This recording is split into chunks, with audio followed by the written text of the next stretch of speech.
Seigneur notre Dieu, sois avec nous. Au nom de Jésus. Amen. J'avais dit Matthieu chapitre 7, du verset 13 au verset 14. Entrez par la porte étroite,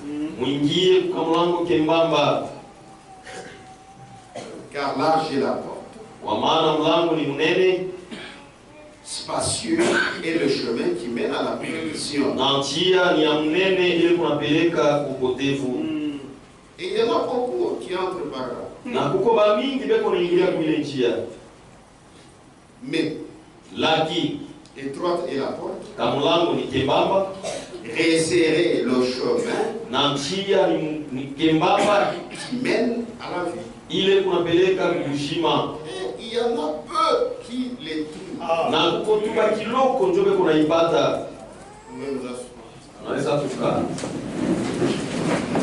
Continuons. L'église hier et aujourd'hui.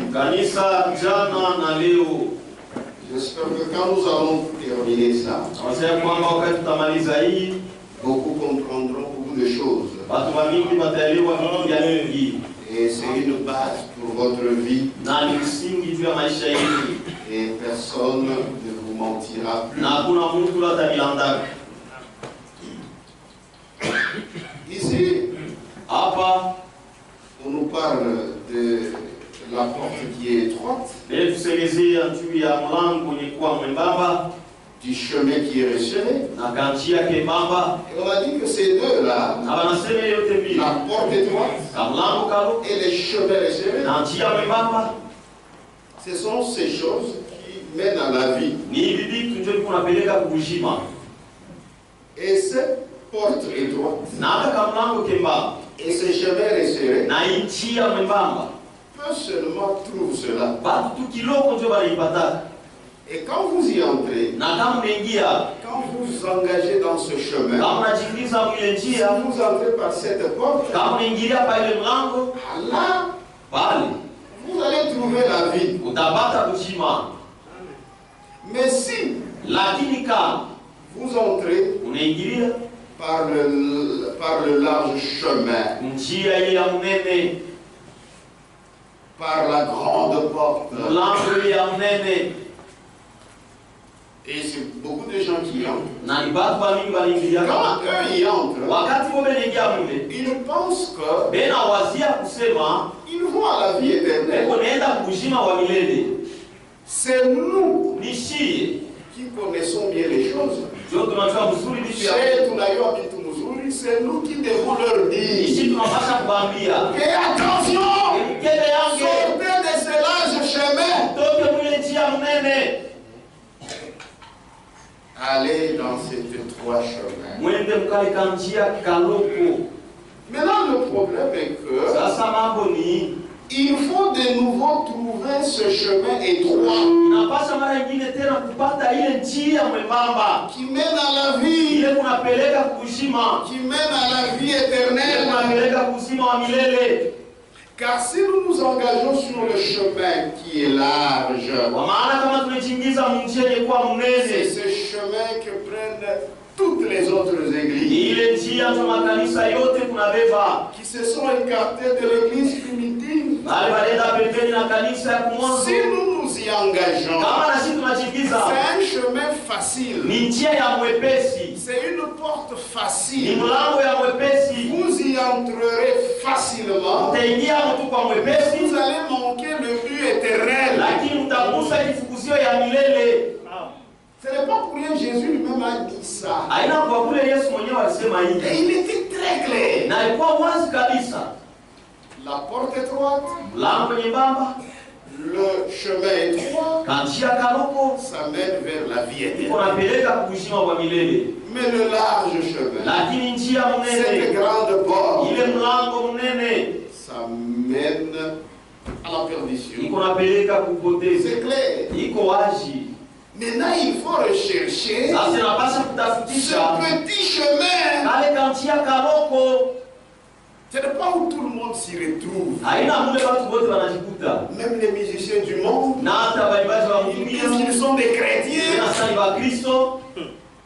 Et que si tu dis que tout. Et que nous acceptions seulement à part. Puisque la Bible dit autrement. Le défi de la théologie chrétienne de Christo. Page 120. Kurasa 120. Chopika rasta yako. Il y a des rastas. Sasa mie ni Christo. Je suis chrétien. Non, non. Ça c'est le large chemin.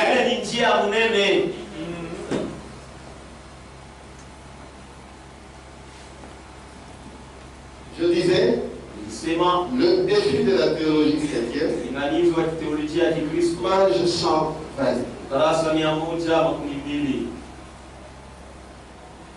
Ce tragique développement atteignit au cours des siècles suivants une telle dimension qu'il n'était presque plus possible de trouver ceux qui venaient de l'église primitive. Qui est qui n'a toqué? Vous entrez dans des églises, chacun fait ses histoires, mais on chante Jésus. Maintenant, nous devons de nouveau trouver la trace originelle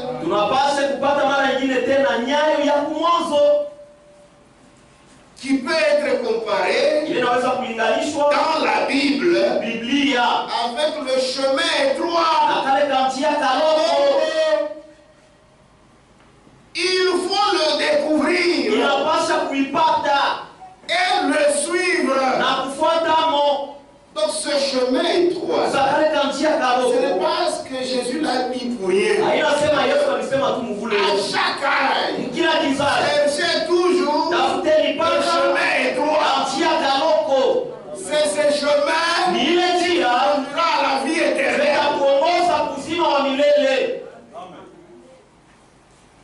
Qui peut être comparé dans la Bible avec le chemin étroit.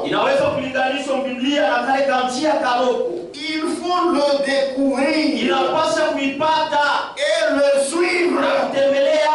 Pas seulement le découvrir, on va trouver le chemin étroit. Mais engage-toi là-bas. Tu dois marcher. Il faut découvrir. Il le découvrir et le suivre. Sinon, nous continuerons d'aller sur le chemin large et nous manquerons le but éternel. Et toutes ces églises, c'est large chemin. Quelqu'un a l'argent, il cherche parmi ses amis quelqu'un qui prie, quelqu'un qui a une voix forte, aiguë. Il dit, oh, c'est ma toi vraiment, tu mérites d'être pasteur. Moi je vais te donner l'emploi. Il construit l'église. Il cherche les instruments. Il cherche les choristes. On les trouve. On cherche les gens qui font beaucoup de bruit. Des micros. Voyez les gens qui si vous y arrivez, il y a 3 personnes.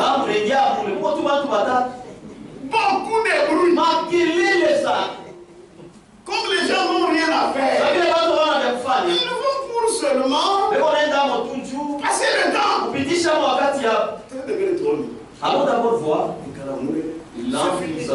Tout ça, c'est le large chemin. Mais nous devons chercher le chemin resserré. Il faut le découvrir. C'est ce que Franck dit. Il faut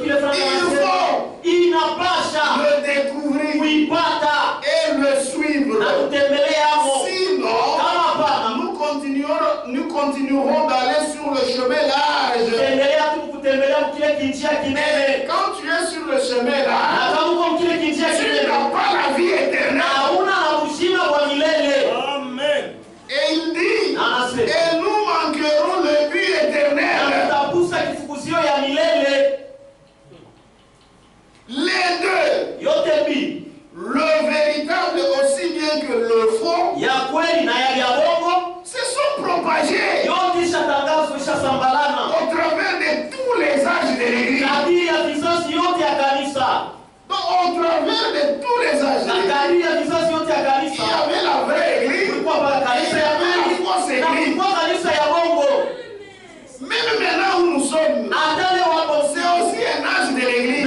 Il y a la vraie Église, il y a aussi les fausses.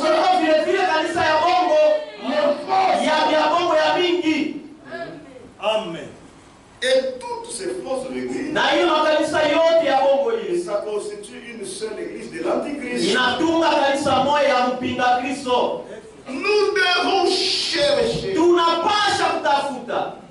et découvrir et suivre ces trois chemins. Est-ce que vous êtes dans ces trois chemins? Il faut chercher. Mais moi je suis déjà dans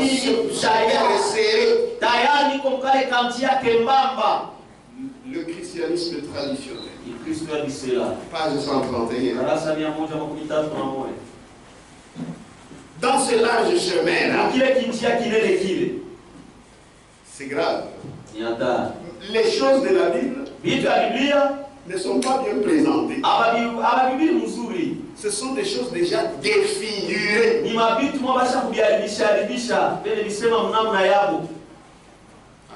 Amen. Comment une prostituée, ivrogne, qui danse nue devant les gens, mais elle a son pasteur, elle a son église, et on lui dit,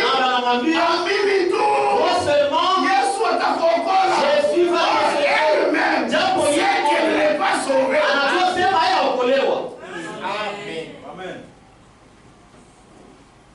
Le fait est que malheureusement, le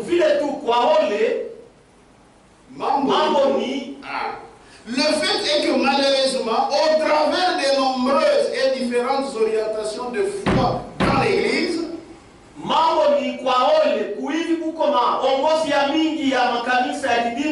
kupitia ile makuamini kwa pachanachala, le chemin étroit suivi par le Seigneur et ses disciples avec les expériences qui les accompagnaient n'a été présenté au travers d'une image totalement défigurée.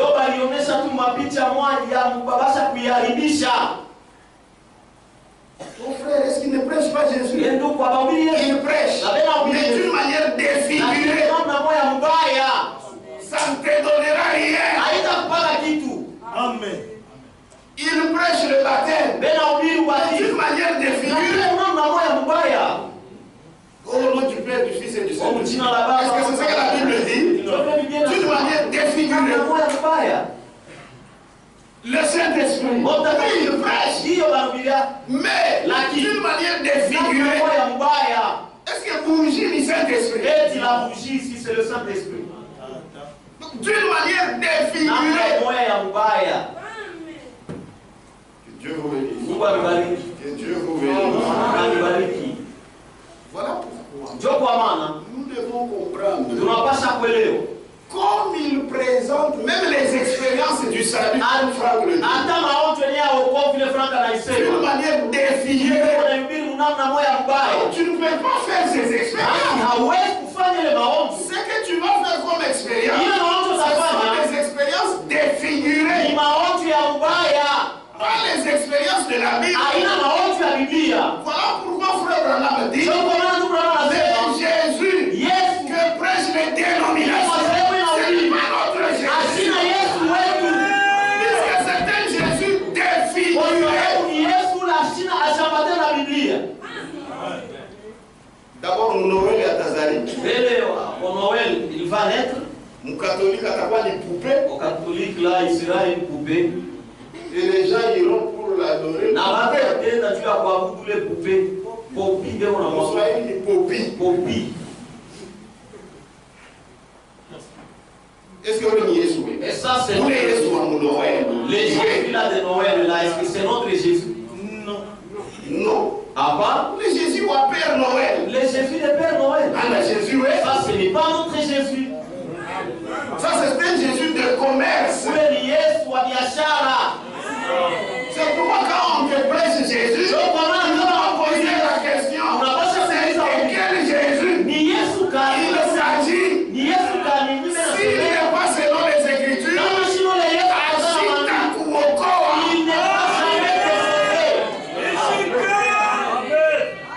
Amen. C'est la vérité. Le fait est que malheureusement, au travers de nombreuses et diverses orientations de foi, dans l'église, le chemin est droit. C'est que le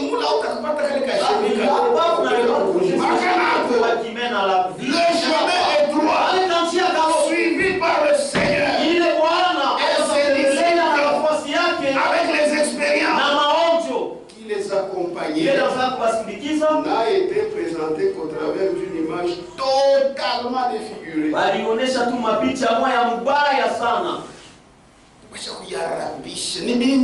C'est autre chose. C'est comme les coca qu'on prend dans la petite bouteille. Est-ce que tu as ça? C'est défiguré. C'est la couleur seulement.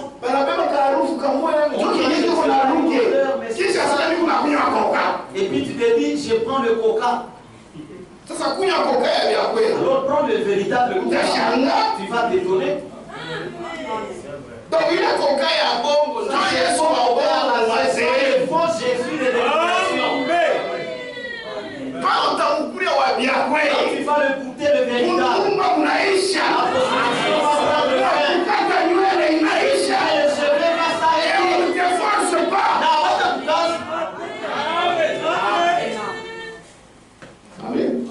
C'est pourquoi Dieu faisait. Si le diable enferme les gens dans sa prison, lui vient par le réveil. Il vient pour sauver les siens.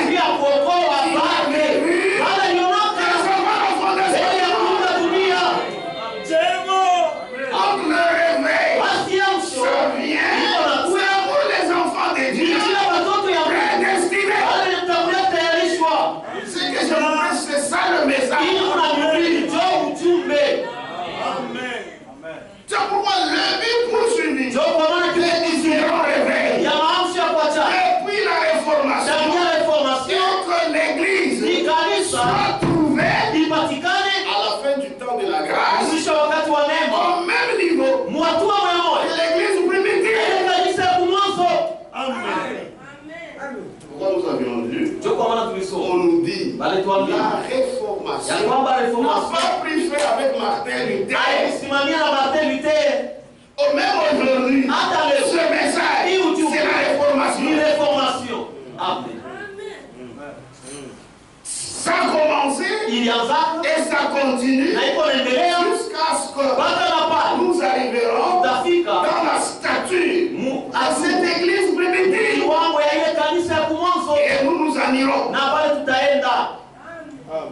La vérité. Le défi, toujours. Page 123. Je lis beaucoup. Et vous savez pourquoi je lis? Puisque ce n'est pas seulement suivi ici, c'est dans beaucoup d'endroits. Pour qu'on ne pense pas que ce sont mes idées. Non, non. Moi je prêche le message biblique. Amen. Du temps de la fin. Amen. Dans tous ces venu depuis la Réformation. L'Esprit de Dieu a visiblement ramené de nouveau à la lumière.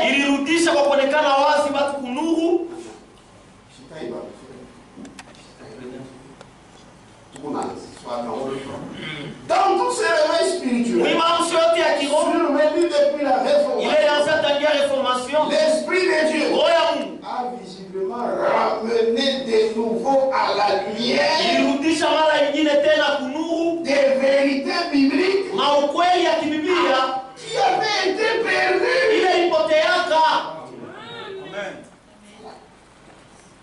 Le but fixé est que l'Église du Nouveau Testament, à la fin du temps de la grâce, lors du retour de Jésus-Christ, soit trouvée dans le temps où elle se trouvait au commencement,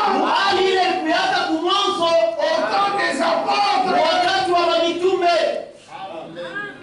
C'est le but de la réformation. C'est pourquoi ça ne s'est pas arrêté. Ça continuait. C'était progressivement. Donc la réformation ne s'est pas arrêtée avec martelité. Elle a continué. Et elle continue jusqu'à ce que l'Église du Nouveau Testament arrive au niveau de l'Église primitive des apôtres. Voilà pourquoi il faut suivre le mouvement de l'Esprit. L'Esprit, c'est qui? C'est Jésus dans son Église. Et il est en train de parler. Il marche.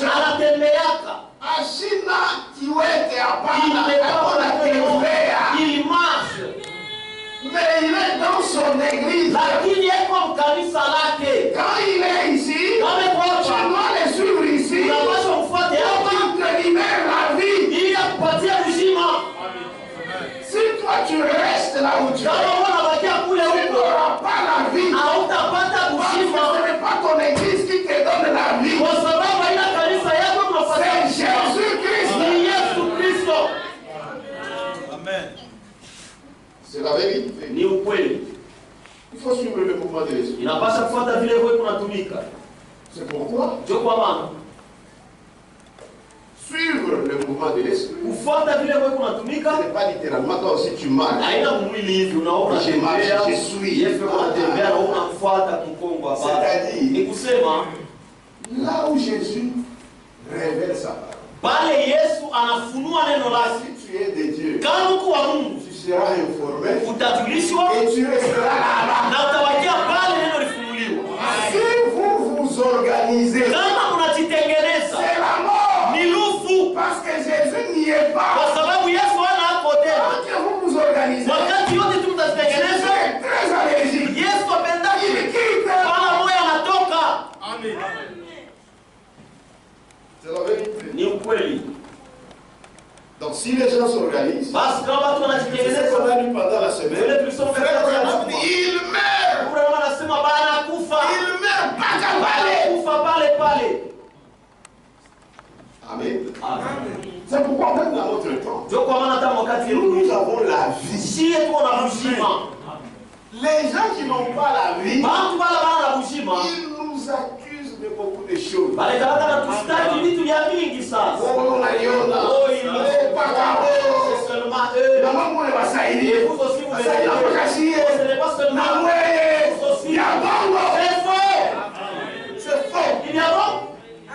C'est faux.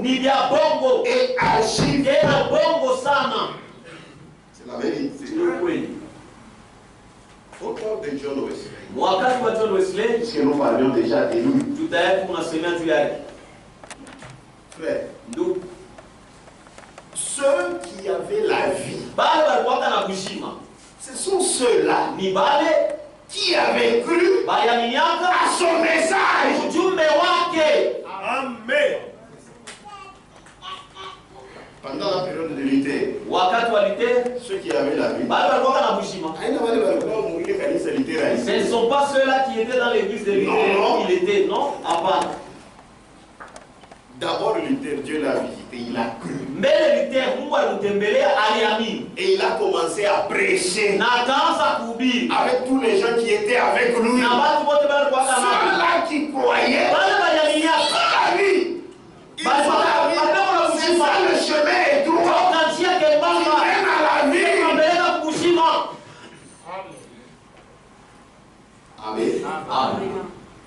Maintenant les gens, comme à cette époque, on les accusait des choses qu'on nous accuse aujourd'hui.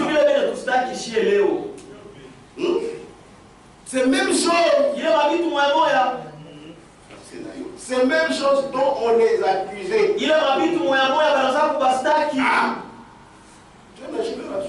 Voilà, avec ça on nous accuse aussi. Laissez-moi vous le dire. Nous ne sommes pas les premiers à souffrir. Et pour vous qui croyez correctement, ce n'est pas seulement les gens de l'extérieur qui vont vous faire souffrir. Les gens de l'intérieur qui sont dans le fond. Ce sont eux qui sont pires. C'est la vérité. Un adversaire, c'est mieux qu'il soit du dehors. s'il est de l'intérieur, tu peux penser, tu dors là, tu mets celui du dehors, fermer la porte.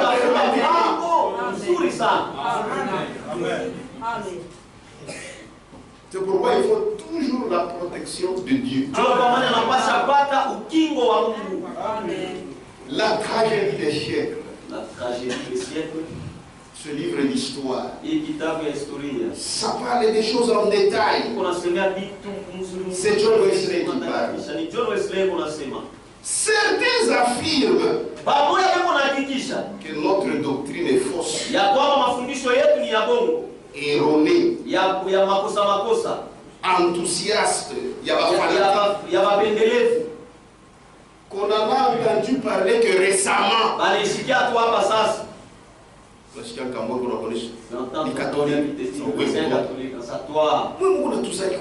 Vous venez de naître maintenant là même. Alors toi tu vas m'apprendre la vérité. Toi tu connais les missionnaires là. Missionnaire Patrice. Missionnaire Patrice. Mais si toi tu ne connais rien, ça va où tu diras que non c'est missionnaire Patrice. C'est missionnaire là Patrice. Ce n'est pas ça. Amen. Certains affirment que notre doctrine est fausse, erronée, enthousiaste, qu'on en a entendu parler que récemment, du fanatisme. Amen. D'autres disent leur doctrine est trop étroite.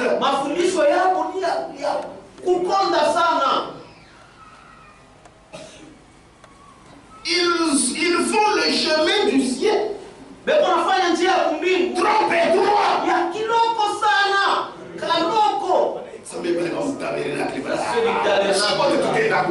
Tous nous irons au ciel. Habillé en pantalon.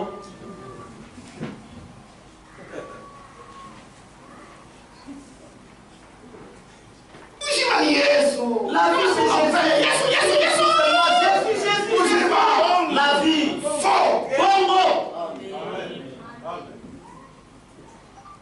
Leur doctrine est trop étroite. Ils font le chemin du ciel trop étroit.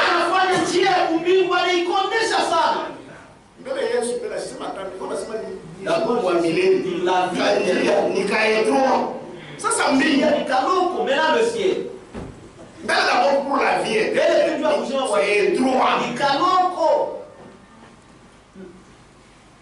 C'est pourquoi pour l'amour, la Bible est là. Donc comment il n'y a pas moyen de tromper parce que la Bible est là. Reste à savoir si Si nous faisons le chemin du ciel plus étroit que notre Seigneur et ses disciples,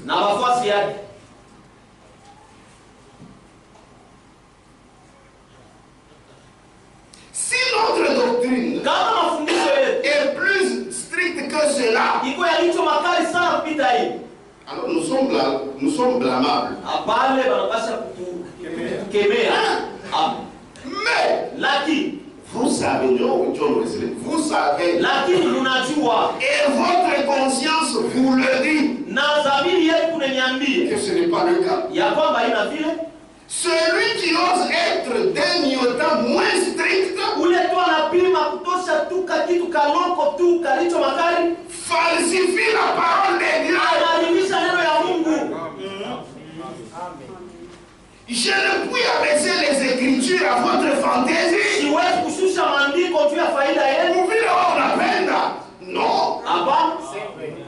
Je me rappelle de voir ma pantalon, ma bitof winche. Maintenant, chez l'écriture du jour. Les Écritures pour les raser. Jamais. Wa pantalon ou t'es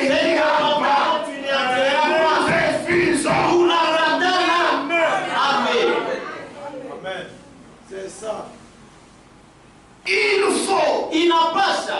Ou monter leur niveau, ou périr éternellement, soit tu vas faire un niveau, ou bien tu suis le niveau, ou la bande, ou bien tu montes, soit tu vas niveau, quand on va t'attendre, on a porté à l'autre. Tu te perds éternellement. Merci, vous écoutez le visage. Il y a des problèmes. Amen. Amen. Est-ce que c'est clair? C'est pourquoi nous, quand je vais l'histoire, il y a tout le monde. Si quelqu'un ne connaît pas son histoire, il est esclave. C'est là la base réelle d'une autre accusation populaire. Donc on a touché notre manque de charité. Il nous accuse que tu n'as pas ça mapendo. Ça frère, vous n'avez pas. Et tous les hommes ici se perdent. Seulement vous.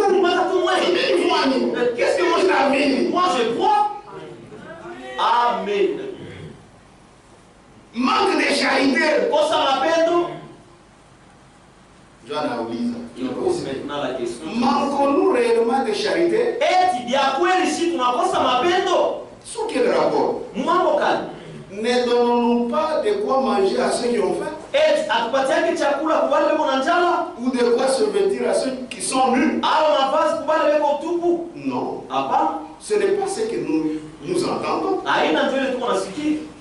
Vous êtes parfaitement en règle. Je ne vais pas pour la sève. Vous êtes parfaitement en règle sous ce rapport. Vous donnez aux gens, vous n'avez pas de problème avec les gens. Mais vous manquez de charité dans vos jugements. Les églises là sont fausses. Seulement vous. Allez voir quelqu'un. Oui, prêchez, vous prêchez. Mais pas que vous attaquez ma caïsse. Comment attaquer les églises? C'est seulement la dénomination. Nous n'allons pas laisser. Parce que là, il y a des enfants de Dieu prédestinés. Ils voient qu'ils sont. Il n'y a pas ça bâtonné. Amen. Amen. Amen. Mais là, vous manquez de charité dans vos jugements. Vous vous imaginez qu'on ne peut être sauvé qu'en faisant comme vous. Amen. Vous voyez ce qu'on les accuse, c'est dont les accuse. Voilà, c'est dont les accuse. Amen. dénominations. Parce que lui-là, il refuse aux dénominations. Ce n'est pas moi, c'est la Bible. Amen. Oui, maintenant que les mensonges commencent à être mis à nu. Nous ne sommes pas les premiers, il y a ceux-là qui avaient souffert bien avant. La vie se trouve en Jésus.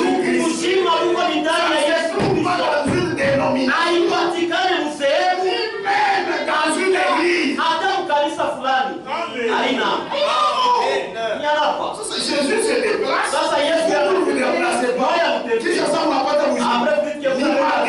Ce sont des démons. Amen. Et le démon, c'est la mort. Et plus haut comme tu vraiment tu connais la vérité. Et tu ne peux pas dire aux gens qu'ils soient sauvés comme toi. Tu as des démons. Amen.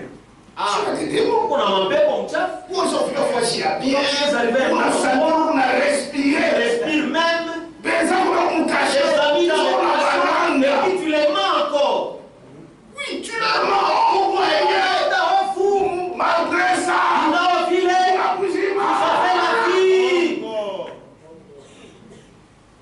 Tu fais aussi le jeu du diable. Au lieu de prêcher, tu en as les capacités. Pour que les gens se sentent secoués. Ils cherchent le chemin droit.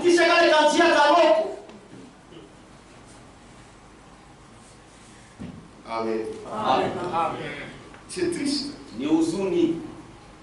En ce temps-là, la parole de vérité pour être engendrée, pour avoir la vie éternelle, était du côté de John Wesley. Amen. C'est la vérité. Les autres, c'était les églises organisées. Les dénominations. Vous savez, frère, je vais vous dire une chose. Très courageusement. Vous savez, pendant chaque âge, lorsque les gens tombent, Jésus donne un réveil. Et quand il donne ce réveil, ceux-là qui croient, ils suivent le chemin étroit qui mène à la vie. C'est ça. Maintenant, ouvrez bien vos oreilles. Si réellement tu es un vrai ancien,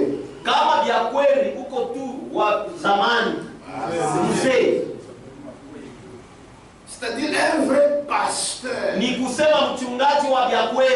que le Saint-Esprit a établi. Le Saint-Esprit peut établir un pasteur. Mais un pasteur ne connaît pas que qu'en ces temps, Dieu a parlé. Jésus, il s'est déplacé. Et pourquoi je vous l'ai? Est-ce que c'est là où Jésus est? Il y a la nourriture. Pour paître les brebis. Comment vous pouvez dire que Mazéé, où il y a des gens qui prêchent l'évangile comme nous? Mon frère, vous nous révoltez.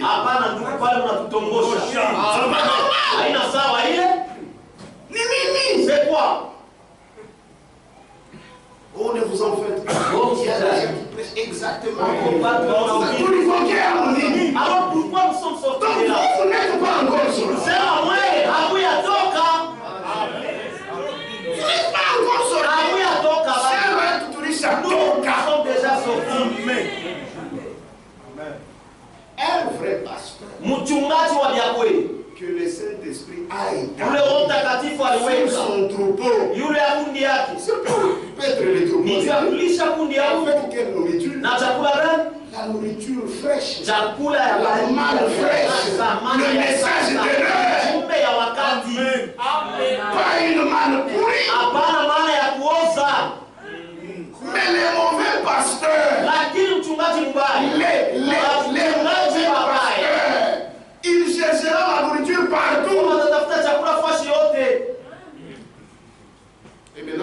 notre temps. Sasa mwi wakati yetu hii. Où sont les vrais pasteurs? Bachungaji wa vya kweli beko wapi? Mais ce sont ceux-là qui croient ce message. Les brebis bakondo qui mangent correctement. Bale wanakuyaka tu mzuri mzuri. Mais c'est vous. Amen. Amen. Une nourriture vitamineuse. Chakula ya vitamine. C'est là que nous savons que voilà celui-ci. Celui-ci. Ce sont les gens qui l'ont établi. Mais le Saint-Esprit ne l'a pas établi. Parce que si le Saint-Esprit t'a établi, tu donneras la nourriture. C'est ça. C'est dans ce contexte que Frère Branham dit qu'un pasteur local, c'est un ange. Cette église-là, c'est un messager pour cette église. C'est-à-dire, il faut prendre ce que Jésus a révélé dans ses temps. Il doit se révéler.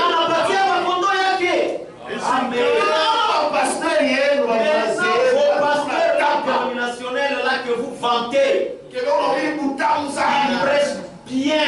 La nourriture, il la trouve où?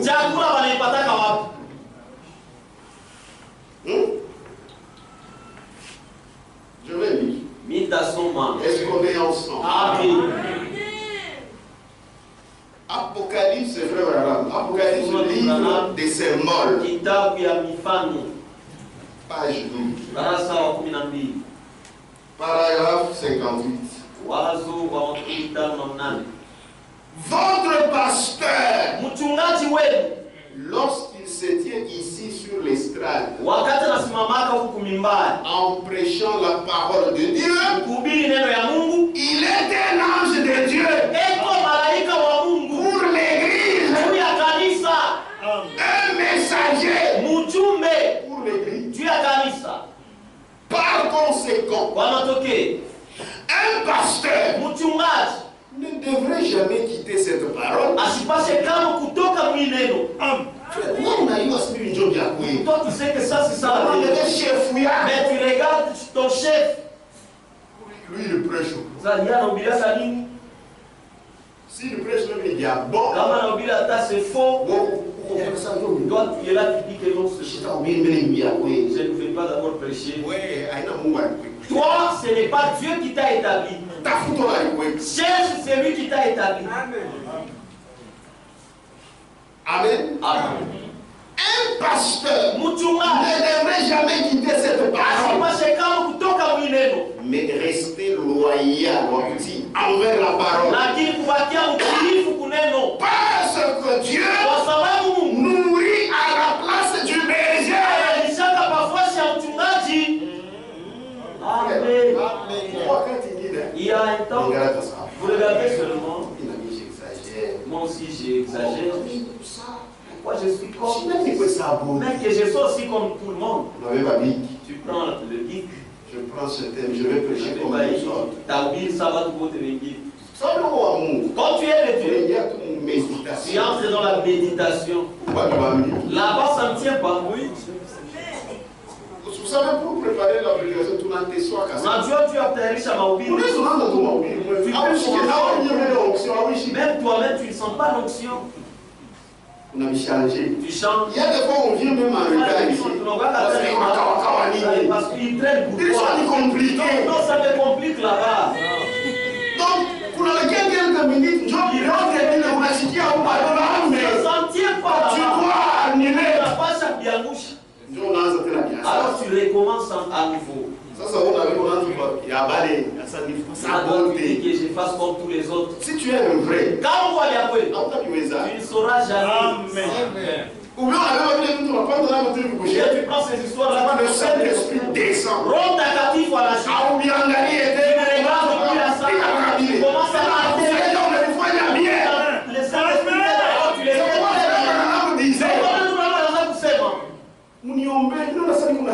Priez pour moi, je pense comme si j'ai un démon. Parce Parce que moi, j'aime être bien avec les gens. Mais quand je monte en chair, je parle toujours des choses bien pour c'est pas un démon. C'est Jésus-Christ. C'est l'amour.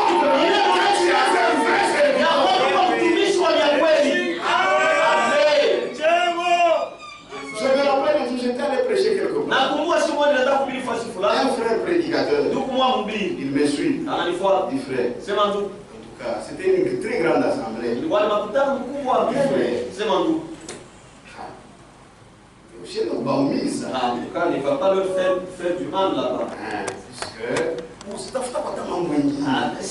Cherche autre chose. D'accord, frère, merci pour le conseil. Maintenant, je vais là où j'ai toujours cherché. On me donne autre chose. Je suis allé, je prêchais. Me regarde. Cet homme, je l'ai conseillé. Maintenant, à la fin, il aura des problèmes. Le pasteur a dit que c'est un bon prédicateur. Maintenant, un tel homme, il a des démons. Est-ce qu'un tel homme, il est vraiment serviteur? Nous sommes déjà morts. Nous avons déjà donné notre vie pour Christ.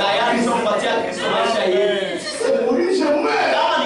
Mais que la vérité soit prêchée. Ce que Dieu me convainc par la Bible. Qui que tu sois, tu ne vas pas m'enlever ça. Parce qu'un tel homme n'a pas de respect. Je sais que ça c'est bien. Mais parce que tout le monde parle de ceci. Alors qu'on commence à prêcher la Trinité. Parce que tout le monde parle de la Trinité, ils disent que la Trinité c'est pour Dieu. C'est là où on connaît les vrais et les faux.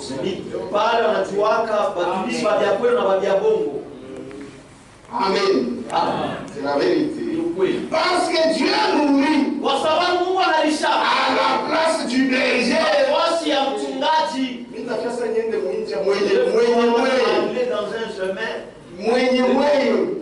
C'est lui pour qui vous appartenez. À ce matin, il dit non, tu ne vas pas faire souffrir mes enfants. Tu dois prêcher ça. On n'a pas ça pour dire on a ce qui ont bien. Allez, toujours ici. Amen. Mais c'est lui qui n'est pas envoyé par Dieu. Là, qui nous l'a dit tout le monde. Il est comme ça, chauffeur. Lui, il est comme un chauffeur. Il monte de tout. Et partout. Moi, je vais aller ici, entre.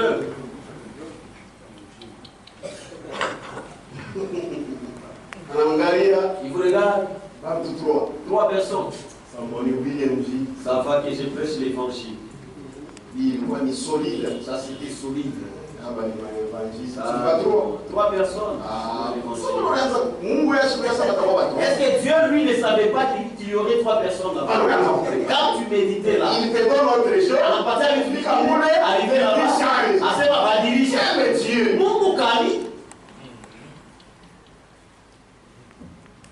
En effet, le mot pasteur signifie berger. C'est pourquoi on a dit que même attends le mot berger pasteur. Il y a quoi madame c'est mon mchungaji. C'était un mot trop bas. Nani anaweza kuitika bamuite mchungaji? Peut-être vous ne connaissez pas les pasteurs. Ce sont ceux-là qui je viens depuis les bœufs, tout ça. Tu vas bien te sentir? Sœur, regardez-moi bien. Il vient seulement devant toi. Frère, qu'est-ce que tu fais comme travail?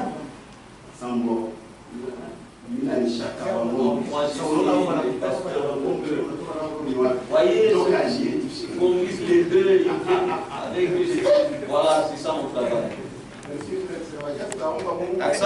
Je vais rester prier Dieu. Et pourtant, voyez? Unaona? Un pasteur. La mchungaji. C'est aujourd'hui que vous avez c'est ça vraiment un mot fini. Amen. Amen. Le mot pasteur signifie berger. Maana yake mchungaji. Regardez. Mwangalie. Et voyez si cela n'est pas juste. Na muone kama ile haina ya haki. Un pasteur. Mchungaji. C'est un berger. Ni mchungaji. Et le Saint-Esprit a fait de lui un surveillant. Kwa mlinzi. Sur un troupeau précis. Yule ya kundi ile. Moi je suis surveillant. Sur un troupeau de Kimbei. Yule ya kundi ya Kimbei. Pas troupeau ya Kimbei ushiguse. Le troupeau de Kimbei ne touche pas. Parce que c'est l'homme. Je vois vraiment que ma doctrine. Oh frère, tu ne fais pas ça. Si tu veux, fais là-bas. Moi je suis berger de l'assemblée de Kimbei. Un pasteur est un berger. Et le Saint-Esprit a fait de lui un surveillant sur un troupeau précis. Pour le nourrir. C'est ce que je fais comme ça. Quand quelqu'un prêche mal, je monte. Je corrige. Ce n'est pas ton problème à toi. Frère, il fallait être sage. Est-ce que toi tu es plus sage dans la prédication? Oh non, il fallait le laisser un peu. Non, non. Ça, ce n'est pas ton problème. C'est mon domaine privé. Je rendrai compte devant celui qui m'a mandaté. Amen. Un pasteur est un berger. Et le Saint-Esprit a fait de lui. Ce n'est pas toi qui m'as fait. Et le Saint-Esprit a fait de lui un surveillant sur un troupeau précis pour le nourrir. Avec quoi? La parole de Dieu. Amen. Amen. Oh là là. Oh là là. C'est ça, Branham.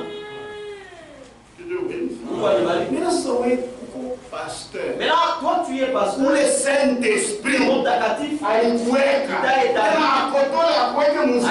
faut qu'il te mette dans la dénomination. Il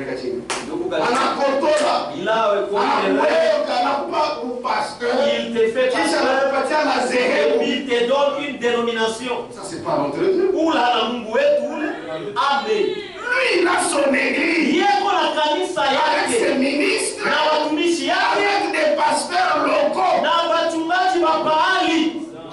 C'est ça. Acte 20. Est-ce qu'on est ensemble? Amen. Acte 20. Et Dieu te fasse pasteur, mais tu n'as pas la nourriture. Si tu découvres ça, abandonne.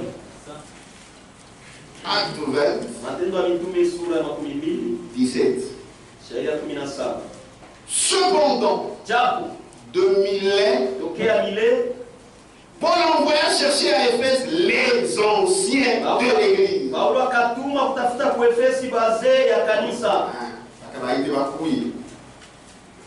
Ici, on n'a pas appelé un évangéliste. On n'a pas appelé les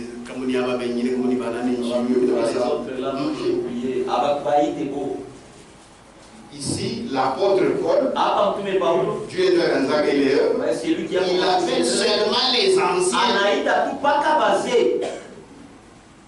Dieu a la responsabilité à courir. Parce que ce sont eux qui ont la charge de nourrir, de paître. C'est pourquoi en matière de la parole, ne fais pas des histoires. Quoi, on lit à berger. Viens poser la question au berger. 28.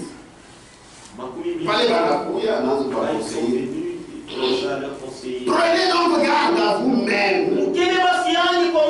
Oui, ma pasteur. Vous les pasteurs. Et à tout le troupeau sur lequel le Saint-Esprit vous a établi évêque, c'est-à-dire surveillant. Nous surveillons avec quoi? C'est la parole. Ce n'est pas que le mari n'est pas là. C'est alors que tu commences à visiter trop ces personnes. Oh, voyez sœur, moi, votre berger, je viens te garder. C'est avec la parole.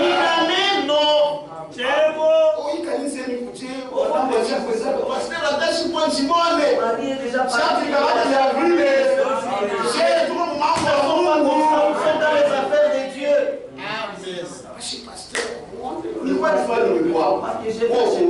Pourquoi tu es seul?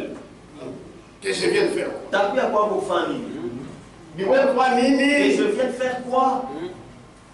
Non, non, il ne nous garde pas. Je vous garde très bien avec la parole. Amen. Amen. C'est la vérité. Si le Saint-Esprit a établi évêque, on continue. Pour Petre. Tu es à Poulisha.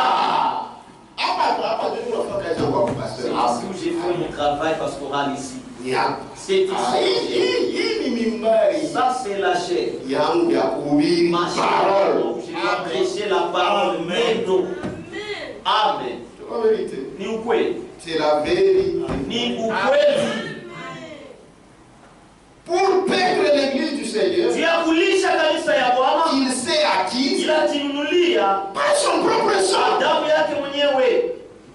Tu coûtes très cher. On ne peut pas te nourrir n'importe où.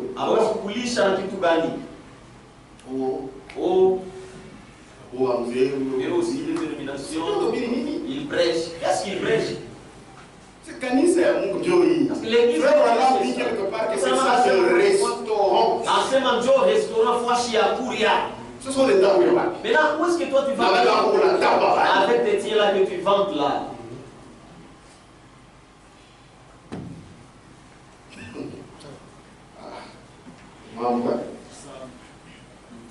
C'est pourquoi Dieu avait promis. Je vous donnerai des pasteurs selon mon cœur. Amen. C'est pourquoi dans mon vote, il y a bon. Cette histoire de vote, c'est faux. Votez les anciens. Vous votez basé. Non. Il faut seulement approuver, pas voter. Parce qu'il y a d'autres gens qui corrompent. S'il a des moyens.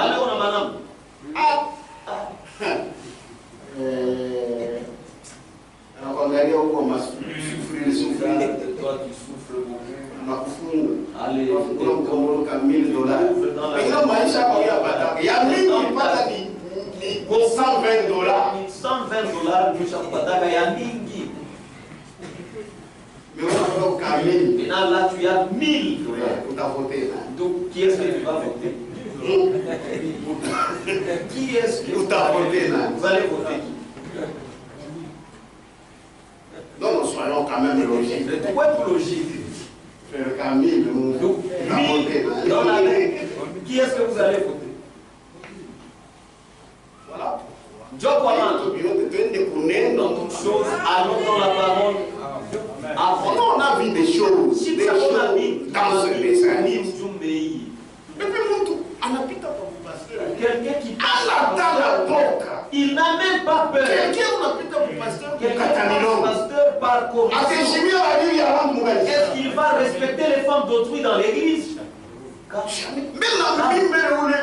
Même moi-même à qui tu as corrompu. Mais je te vois que tu es un faux. Tu es enseignant. Tu ne fais que pour où on te corrompt. Maintenant, c'est les enfants. Et ils seront des responsables. Est-ce qu'on te prendra dans cet emploi?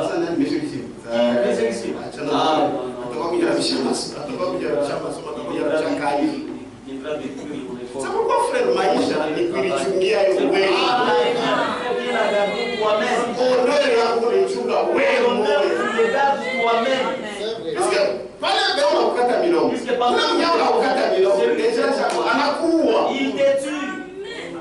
qu'il comprend que c'est la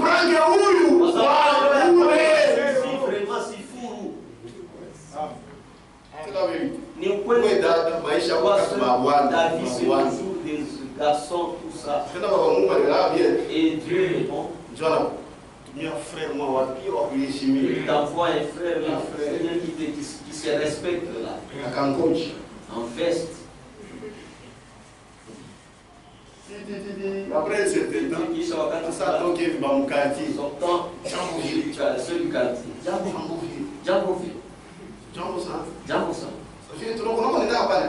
Les voyons aller souvent là-bas. Oui, pas fiancé. Oui, c'est fiancé.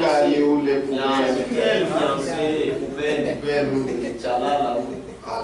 Comment c'est une chose? Moi, j'ai déjà sorti avec eux. C'est vrai.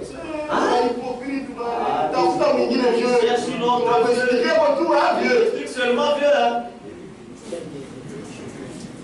Tu vois ce que tu avais fait. Non, on a dit le fanyaka. Comment ça paye? Non, ça ne pourrit pas. Mes frères commencent à se consoler. Alors, mes frères commencent à se consoler. Ça, ce sont des qui ont dit ça. Il va pas dans l'autre appareil là. Jean Bouvier. Nous te voyons aller là-bas. Que Dieu t'aide. Sinon, tu risques de contracter le sida là-bas. Frère, tu vas continuer, tu vas persévérer. Vivez correct. Oui, ça paye. Ça n'arrive pas. On est sur Kalamouchi. Ils sont malins, parce que tout le monde est des insensés. C'est toi qui connais. Ok. Ça va te rattraper. Ça vous remarque. Tu vas regretter. C'est là que tu vas regretter. Nathan, tu vas ensorceler. Non, toi-même tu t'ensorcelles. Vivez correctement. On paie le troupeau de Dieu. C'est avec la parole. C'est pourquoi les pasteurs, selon le cœur de Dieu, aujourd'hui, ce sont ceux-là qui croient le message de Dieu. C'est ceux qui ont la nourriture. En principe, même les autres, on les appelle seulement pasteurs, c'est pas le respect. Mais en principe, ce ne sont même pas des pasteurs. Ils pèsent avec quoi? Amen. Tu vois, dans chaque âge, il y a eu le message de l'heure. Et il y a eu les dénominations. Dans l'une, il y a la vie. Dans l'autre, il n'y a pas la vie. Donc, il n'y a pas moyen d'expliquer ça autrement. Nous avons vu avec Martin Luther, quand lui est passé, dénomination. Frère Branham a dit quoi? La mort. John Wesley, sanctification. Après lui, les gens se sont organisés. C'est quoi? C'est quoi? La mort. Ça va. Maintenant, si les choses sont ainsi, ça c'est seulement à notre temps que ça va changer. Comment? Nous sommes le christianisme hier et aujourd'hui. Page 21. Est-ce qu'on est ensemble? Amen. On ira jusqu'à 22.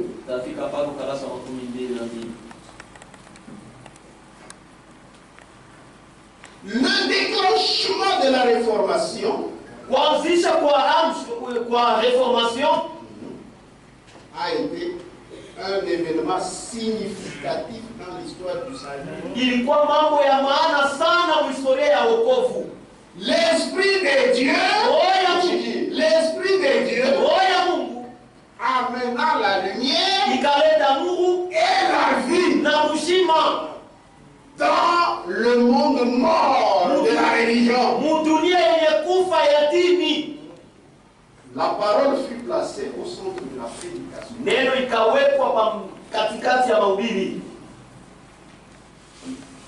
Sans aucun doute, bila hata shaka moja, toutes les vérités maukweli yote n'ont pas été publiées en une fois. Haikutangazwa mara moja hivi. Non. Hapa. À Martin Luther, kwa Martin Luther ilikuwa ni kuhesabiwa. Il y avait encore beaucoup de doctrines. Bwana mafundisho ya mingine Ils croyaient comme les catholiques. ila damia saba katolo. Mais lakini Dieu allait progressivement. Bwana anataka kwenda pole pole.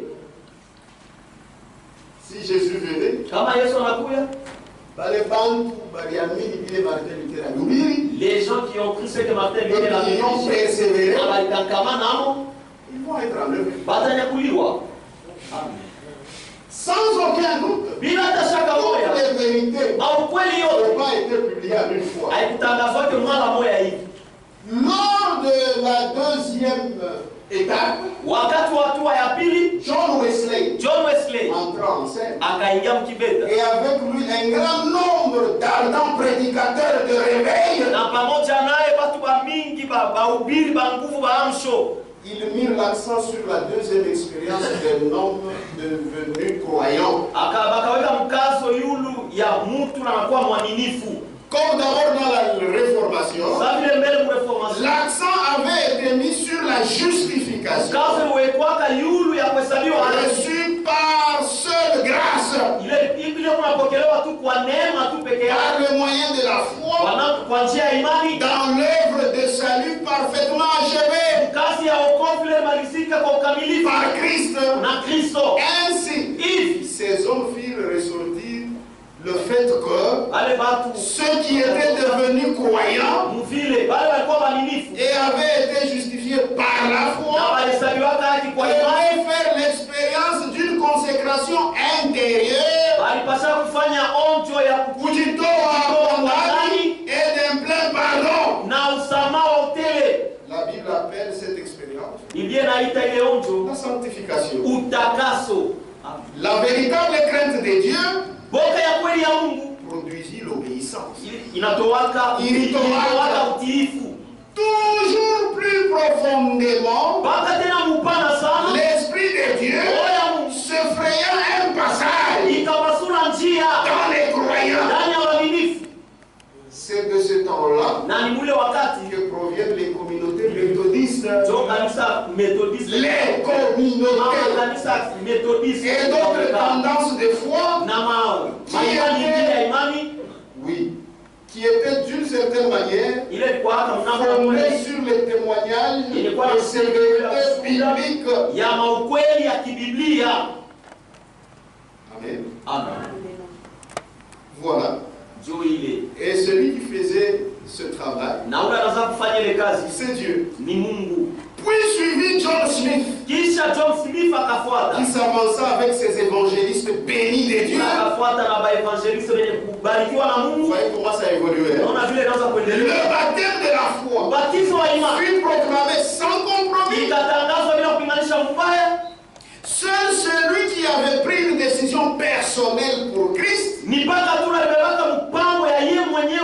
qui était prêt à les suivre était baptisé par immersion. C'est de là qu'est sortie l'église baptiste. Et également d'autres petits groupes qui insistaient avec eux sur le baptême de ceux qui étaient devenus des croyants. À côté du courant spirituel généralement connu,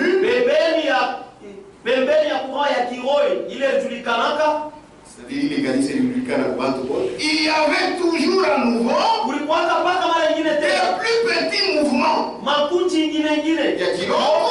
qui se détachaient de toute organisation religieuse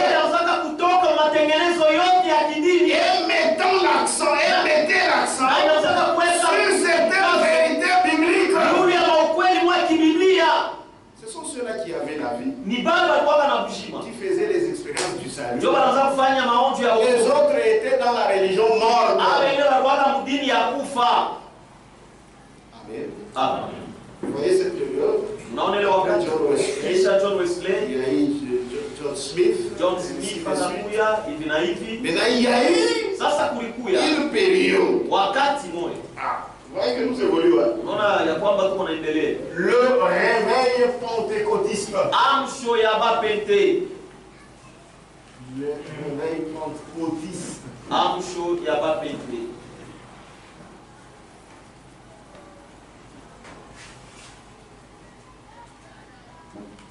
Ce réveil pentecôtiste. Amsho ya bapente.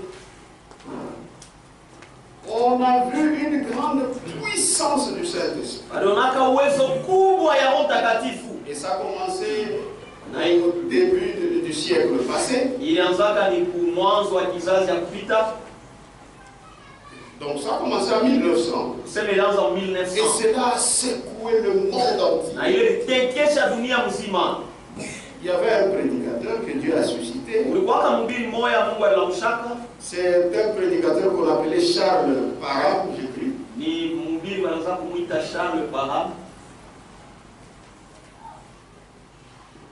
Charles Parham. Charles Parham. Il était inspiré. Il commençait à faire des enseignements sur la Bible. Et en 1905, c'est là où il a commencé à faire des enseignements bibliques. Pendant qu'il faisait ses enseignements bibliques sous forme d'un séminaire, c'est là où s'est retrouvé quelqu'un qui avait une assemblée dans la rue Azusa.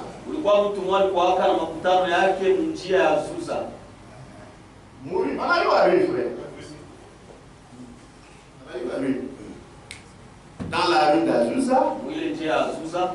Et cet homme-là, son nom c'est William Seymour.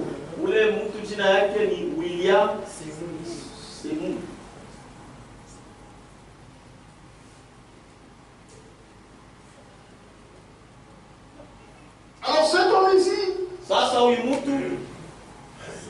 il y a eu comme un feu qui était dans son cœur. Et c'est à partir de son assemblée qui était dans la rue d'Azusa que avait commencé le réveil pentecôtiste. Frère, c'était une grande manifestation de l'esprit. Et c'était leur temps. Et la vie était là. Amen. Et c'était d'une manière. Donc ça s'était répandu dans le monde entier. À chaque endroit. Chacun vivait ce moment de réveil d'une manière particulière. Donc il n'y avait personne qui montrait qu'il influençait cela. Non, on a remarqué que l'Esprit de Dieu avait suscité un réveil.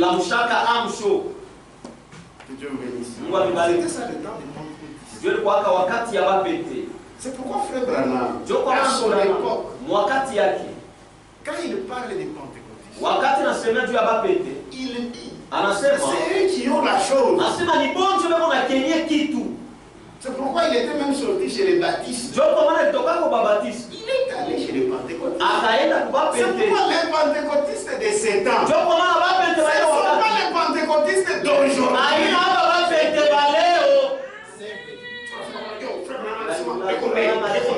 Ils sont nés. Est-ce que ce sont ceux d'aujourd'hui? Ils ne sont pas ceux d'aujourd'hui. Ça c'était leur temps. C'est pourquoi même frère Branham, il était influencé par eux. Même les gens, les hommes d'affaires là, qui soutenaient, c'était les méthodistes.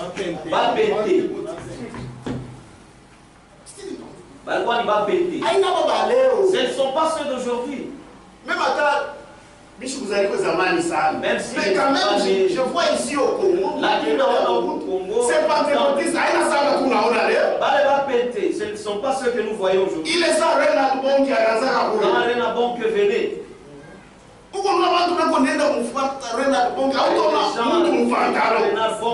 ne verrez pas quelqu'un en pantalon.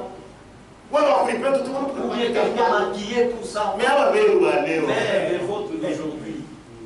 Tu vois ça, il y a des prédicateurs.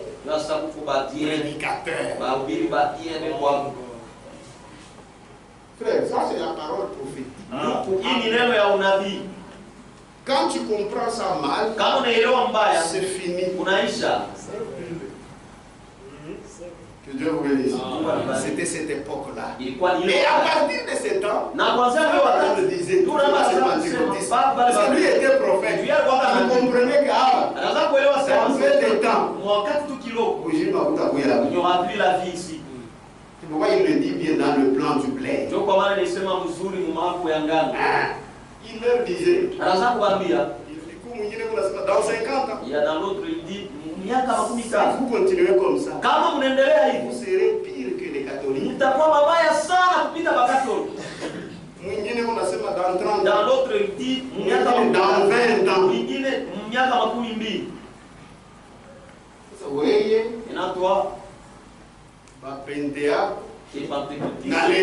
jusqu'à aujourd'hui. Le temps est déjà passé. Non, c'est chaque puisque le temps c'est le temps du message de l'heure. Mais en parlant maintenant du message de l'heure. Nous évoluons bien. Le message de l'heure. Nous savons d'où nous sommes sortis. Alors tu veux faire les bruits. Le message de l'heure. C'est par les prophètes. Comment tu vas savoir que tu ne vas pas oublier le prophète? Il y a des gens qui croient le message, mais ils ne connaissent pas le prophète. Notre prophète, c'est qui? Nabi wetu ni nani? Que Dieu vous bénisse. Mungu amebariki. William. Ça tu m'as dit que mon frère wetu. Frère William ni maana ngapi? Marion. Branham. Nous on n'a pas honte. Branham. Mario.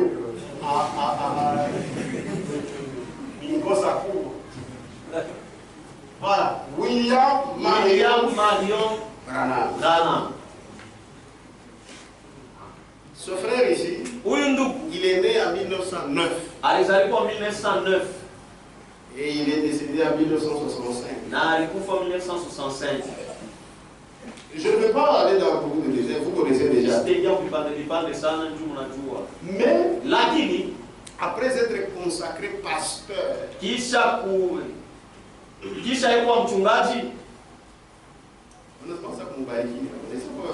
après être consacré pasteur dans l'église baptiste. Alors comme c'était quelqu'un de spécial, donc il commençait déjà à bichabicher des choses du baptiste là. Ça c'est pas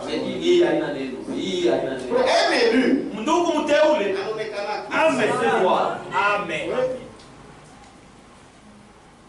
Un jour, c'était les 11/6. 1933. C'était vers 14 heures. Lui-même témoigne ça. C'est dans le témoignage. Page 3. À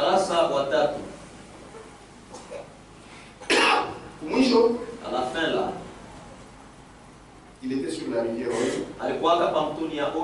Lui est un enfant évangéliste. C'est l'évangéliste. Alors les gens se tournent. Toi tu es baptiste. Quelque chose. Alors il était là-bas. Il parle. J'ai descendu avec eux jusqu'au fleuve pour les baptiser. Quelques milliers de personnes Regardez depuis la rive. Oui. Il y avait une réelle sécheresse qui pendant cette période. Car il n'avait pas plu depuis 2 ou 3 semaines. Et les gens priaient pour avoir de la pluie. Alors que je voulais baptiser le 17e nouveau converti, j'ai entendu une voix qui disait: regarde vers les hauts. Cela m'effraya. J'étais encore jeune. J'ai entendu la voix dire encore une fois: regarde vers les hauts. Mais j'avais peur de regarder en haut. Tous se demandaient certainement pourquoi j'hésitais. Parce que eux n'entendaient pas. Sur la rive, il y avait beaucoup de gens et aussi des photographes de presse. La voix dit de nouveau: regarde là-haut. Alors je regardais en haut. Et comme je regardais, cette lumière descendit. Des personnes s'évanouissent. Et une voix retentit qui ébranla toute la contrée. J'entendis comme Jean-Baptiste fut envoyé pour précéder la première venue de Christ. Ainsi, le message qui t'a été donné précédera la seconde venue de Christ. Non pas que ce soit moi le précurseur, mais le message sera le précurseur. Je ne suis pas plus que quiconque. Il s'agit de Christ. À partir de ce moment, les visions vinrent plus que jamais.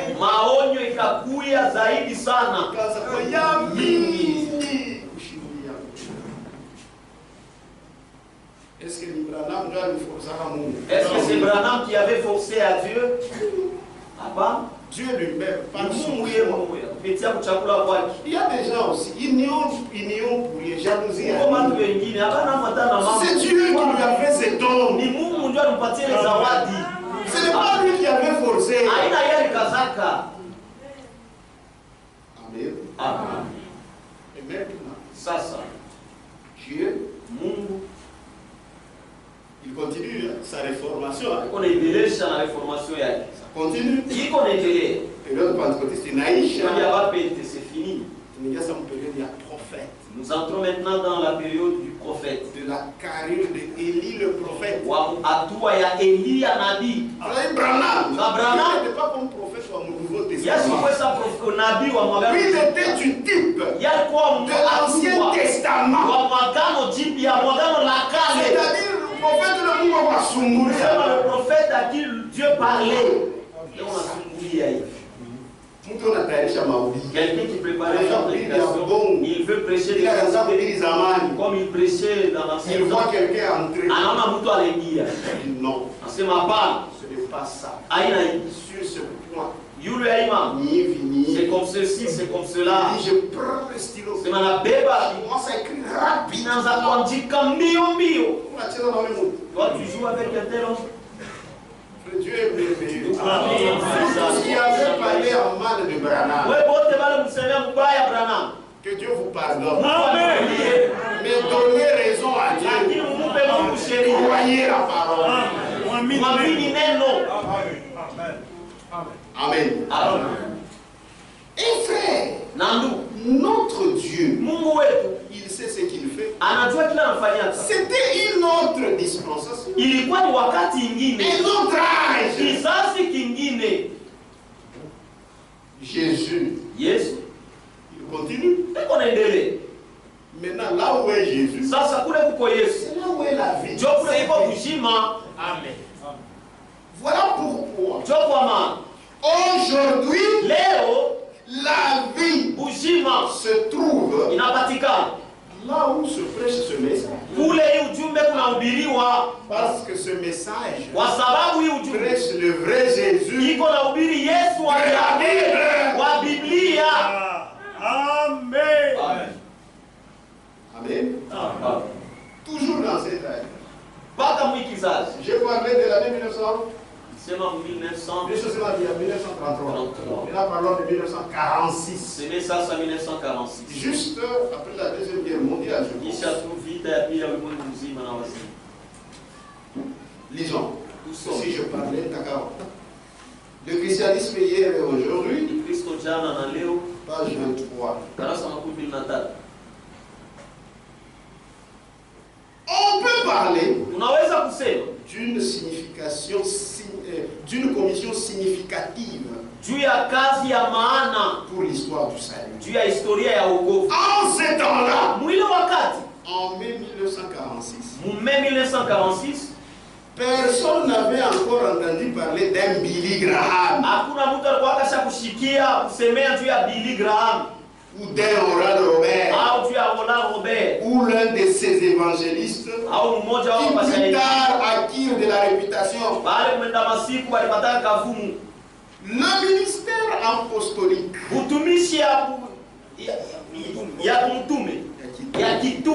le ministère apostolique plein d'autorité de Branham fut pour des centaines de prédicateurs une source d'inspiration.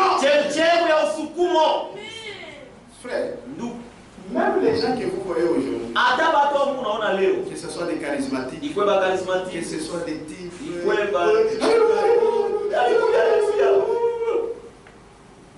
tous ces gens-là ont été influencés par Branham.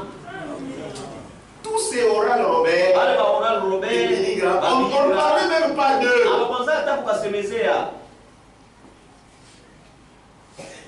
Amen. D'abord, on a parlé de 1933. Quand il reçut l'appel, il m'a demandé ton message. En 1933. Tu nous as demandé ça? Merci.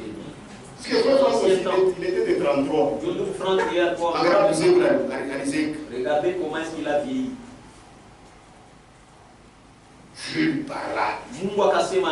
Maintenant, en 1946, c'est ce dont on parle ici. Vous n'avez pas encore entendu tous ces gens-là qui pouvaient avoir des millions de personnes littéralement ont ainsi entendu le plein évangile. Amen. Que ce soit au cours des campagnes d'évangélisation ou par la radio et la télévision. La brèche décisive eut lieu de 1946 à 1949. En 1946, c'est alors que il était dans une cabane et il voit quelqu'un venir. Il est en train de décrire. Il peut avoir 80 kilos.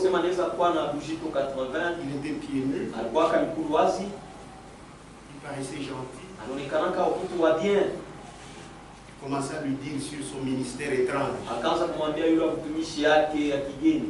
C'est là où il a parlé de son ministère de guérison, du discernement, comment ça se passerait Il a dit, les vôtres ici. Qui peut témoigner? Branham appelle Paul. Branham, son appel était comparable à l'appel de Paul. D'abord son ministère. Mais pour prophète, je vous ai dit, ça c'est du type de l'Ancien Testament.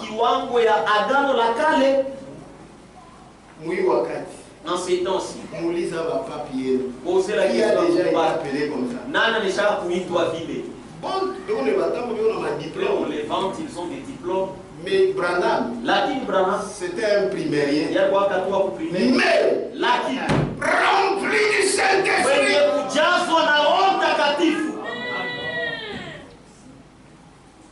Amen. Amen. C'est la vérité. Les communautés du plein évangile ouvrir leurs portes et connurent une grande affluence.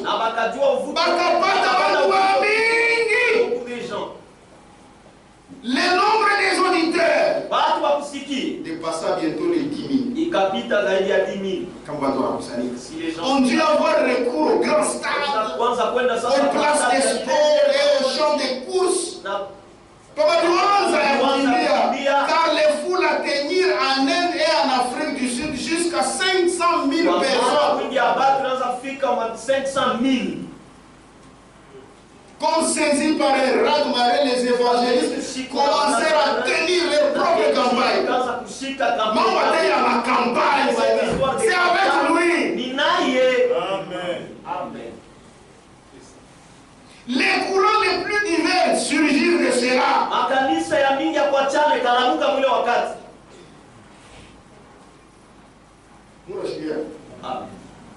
Chacun de ces mouvements.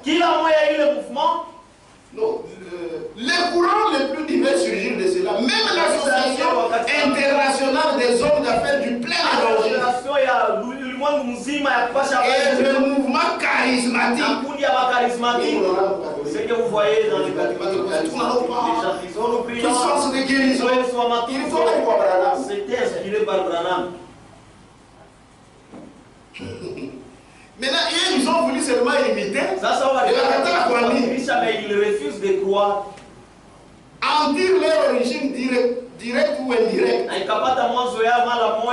Chacun de ces mouvements spirituels bat sa propre monnaie. Et atteint une certaine couche d'auditeurs. Le mouvement charismatique a pénétré aussi bien dans l'église catholique romaine que dans toutes les églises nationales ou libres. En tout cas, il s'agit maintenant d'une action de l'esprit qui saisit l'ensemble du monde religieux. Cela doit se terminer en ce que la prédication originaire il trouve son compte. Les gens l'ont aimé, c'est seulement dans les domaines de guérison. Et le fait que quand il prêchait, beaucoup de gens entraient dans les églises. Amen. C'est une bonne chose qu'une expérience et les dons de l'esprit peuvent apporter une bénédiction. Cependant, là seulement où la parole de vérité est prêchée et est reçue comme une semence divine, l'Esprit de Dieu peut réellement susciter une vie nouvelle. Dans les autres, guérison, par la langue, c'est fini. Vous pouvez avoir toutes ces choses. Mais quand on a la parole de vérité, si vous refusez la parole de vérité, vous n'allez pas naître de nouveau. C'est ça, Franck. Puisque les gens ont refusé la parole, mais ils ont seulement accepté ces choses. Et Franck dit, c'est là où seulement la parole de vérité est prêchée et est reçue comme une semence divine. L'Esprit de Dieu peut réellement susciter une vie. Le problème, c'est pas La parole que Dieu lui a donnée. Ce message Il est ujumbe. qui devait Il pasha le précurseur. kwa mtangulizi ya kuja kwa sabili. Ndio neno la ukweli. Quand vous croyez ça, Kama unaamini vous serez né des ni palo tazalika jipya. Ndio kile Frank anasema. Mais eux avaient refusé. Lakini wao walikatalaka. Ça va te servir à quoi? Sasa itawasaidia kunini? Mais oui, mais eux, Et toi aujourd'hui, tu commences à leur dire, unaanza kuambia attends, moi, tu peux le mourir. non, non, même là où vous êtes, vous avez cru, vous l'avez. Ça, c'est faire l'œuvre de l'Antichrist. Ile kufanya kazi ya kupinga Kristo. Ils l'ont aimé Walimpenda quand il guérissait les malades. wakati anaweza kuponya wagonjwa, Quand il faisait son travail là de discernement. wakati anaweza kufanya kazi yake kwa sababu watu walimpenda. Donc, on va même nos messages. Comme ça, il y a beaucoup de gens même dans le message. Ils n'aiment pas la parole. Anapenda kile Pour un miracle. c'est seulement miujiza. Zawadi, mazawadi. Baba, arrêtez avec des choses comme ça. Ce sont des choses, frère. Donc, Même s'il n'y a pas hata kama hakuna manifestation d'un seul don, kuonyeshwa hata ya zawadi moja, lui-même Dieu, yeye moja Mungu le possesseur de ces dons, mwenye na mazawadi il fera que des choses se manifestent. atafanya vitu vionekane wazi. Vous parlez de la guérison divine. Unasema juu ya matunzo ya Mungu. Chez Chico, de Mungu, Tous les jours, kila siku. vous parlez de bénédictions. Unasema juu ya mabaraka Tous les jours, kila siku. tu es béni aux enfants. Tu es béni. Kubariki. Même maintenant, si tu veux, Hata kwa sasa amini. tu seras béni. Utabarikiwa. Il y a des gens ici, nous connaissons quand ils n'avaient pas cru. Unajua wakati hawakuwa baya mimi. C'était une vie misérable spirituellement. Mais aujourd'hui, quand vous les regardez, vous êtes contents. C'est ça les grands miracles. Mais aujourd'hui, les gens deviennent comme les dénominations. Les églises même se divisent. Vous êtes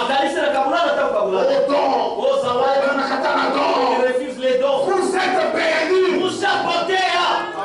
Et c'est une honte.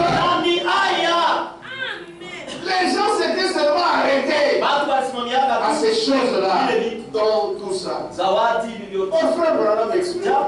Il dit toutes ces choses, c'était seulement des apparts pour les attirer à croire la parole.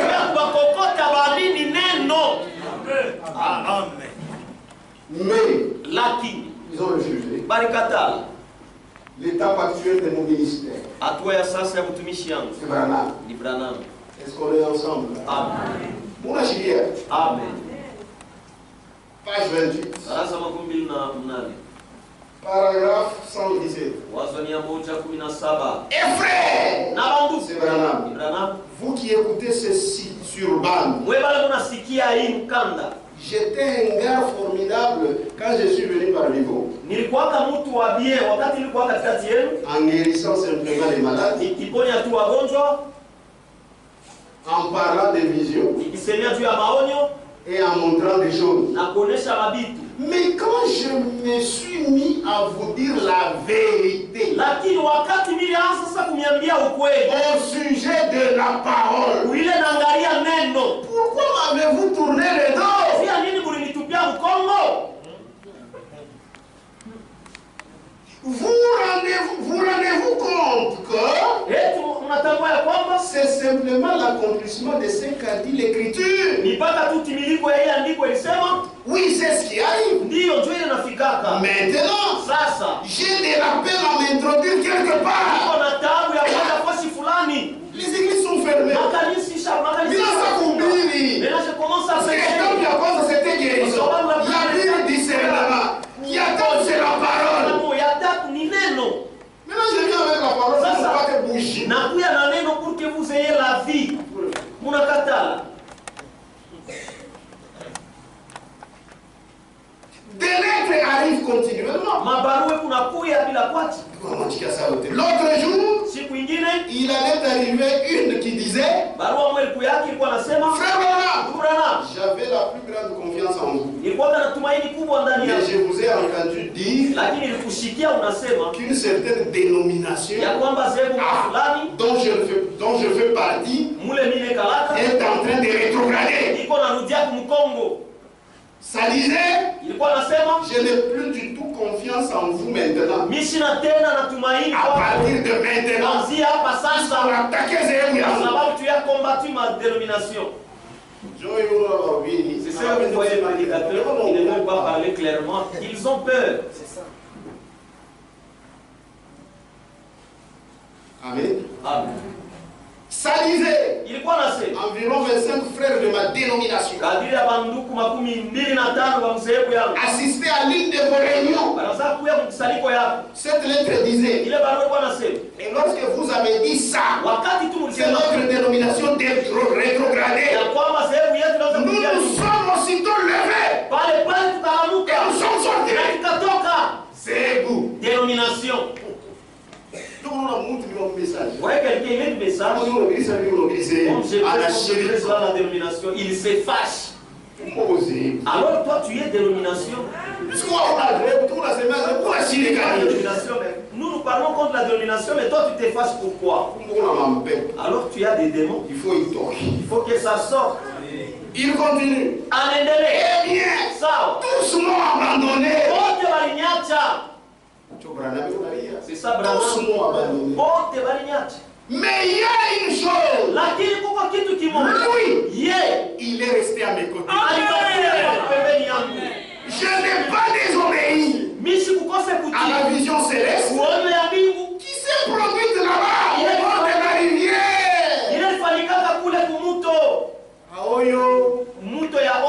Puisqu'on lui avait dit ton message. Maintenant, message, je commence à vous donner le message. Phase de mon ministère.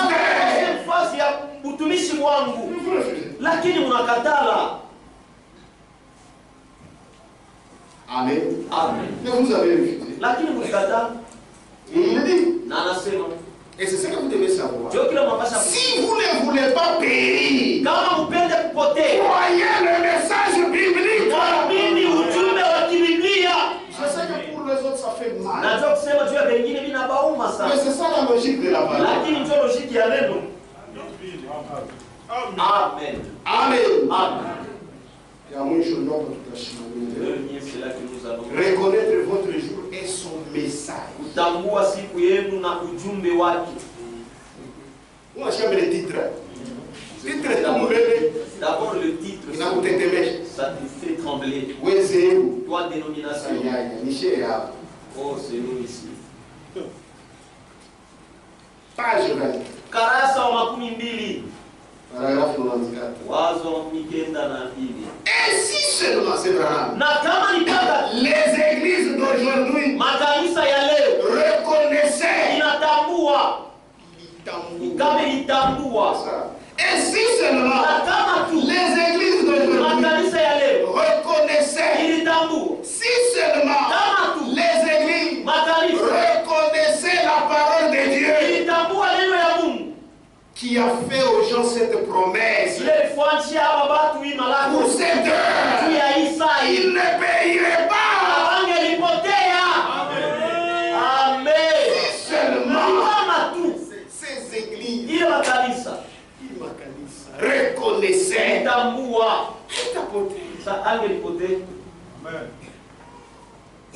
Amen.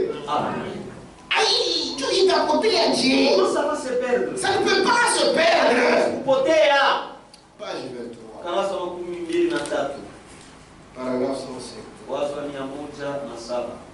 Oh les amis. Reconnaissez l'âge où vous vivez. Regardez ce qui est arrivé. Regardez ce qui est promis. Reconnaissez le jour où vous vivez. Faites comment il suppliait. La dénomination d'église d'aujourd'hui, s'ils pouvaient seulement reconnaître pourquoi ils sont condamnés et leurs membres s'enfuient loin d'eux, Parce que les gens qui comprenaient, ils quittaient ces églises. Comme Israël a fui l'Égypte. Si les dénominations arrêtaient seulement de condamner les bandes, ce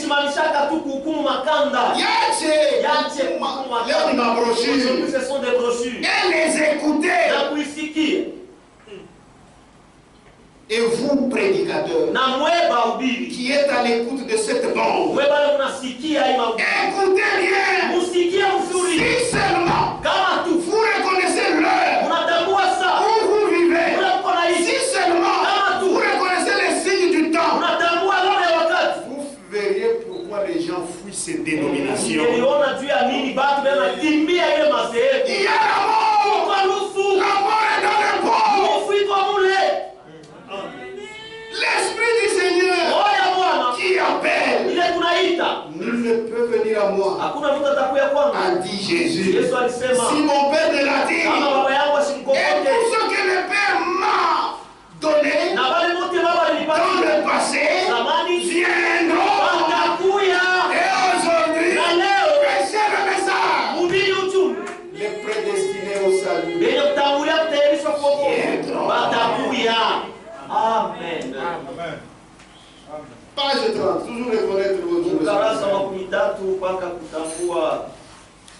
C'est ça le message. C'est ça la logique du message. Page 30, paragraphe 149. On va descendre. Regardez aujourd'hui ces femmes qui se coupent les cheveux.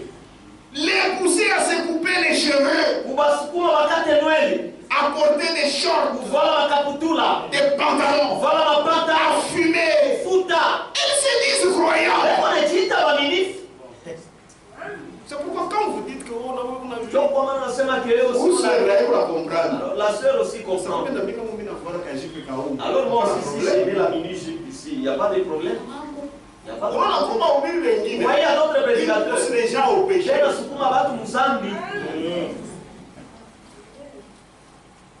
Ne vous rendez-vous pas compte, sœurs ou femmes?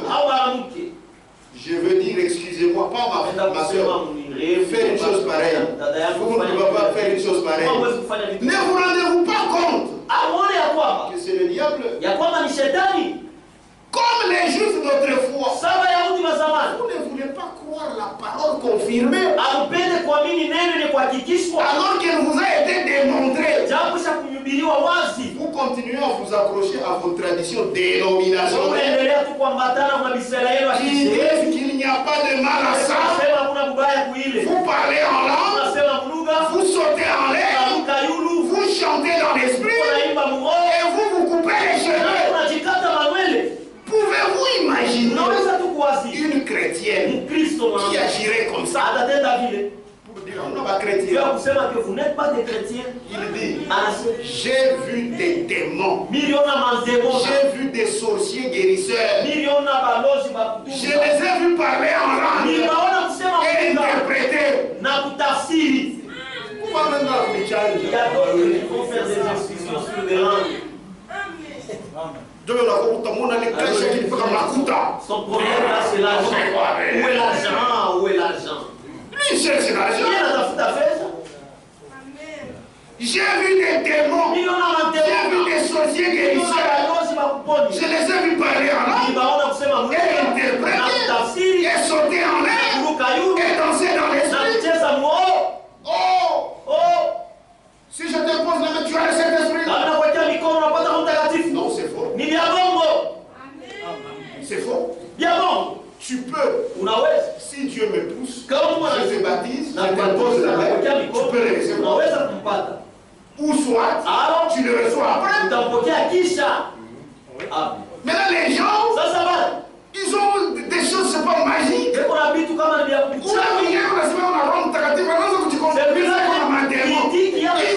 reçu le Saint-Esprit. Ce sont des démons. Amen. J'ai vu des gens sauter en l'air.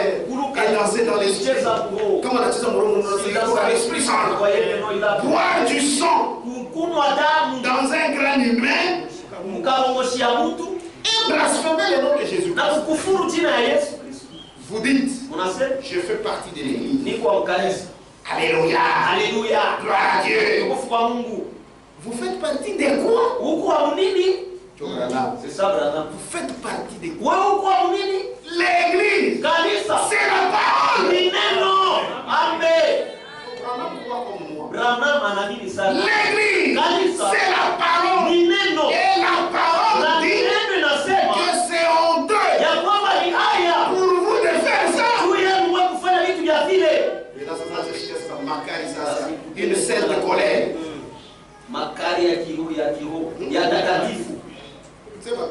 Une scène de colère.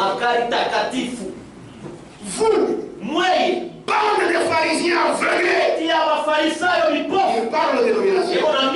Qui menait ces pauvres enfants en enfer? Oui. Il y a d'autres prédicateurs à qui il faut fermer la bouche. Fermer la bouche. C'est ce que la Bible dit. Vous, bande de pharisiens aveuglés, qui menait ces pauvres enfants en enfer. Comme ça.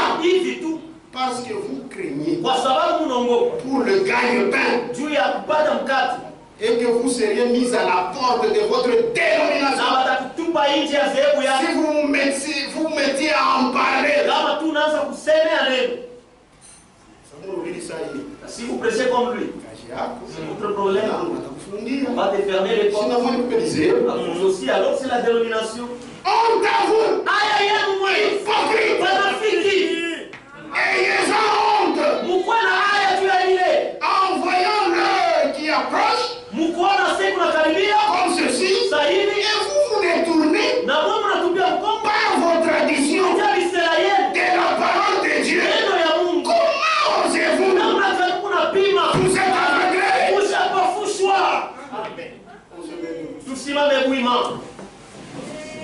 Est-ce que vous aimez le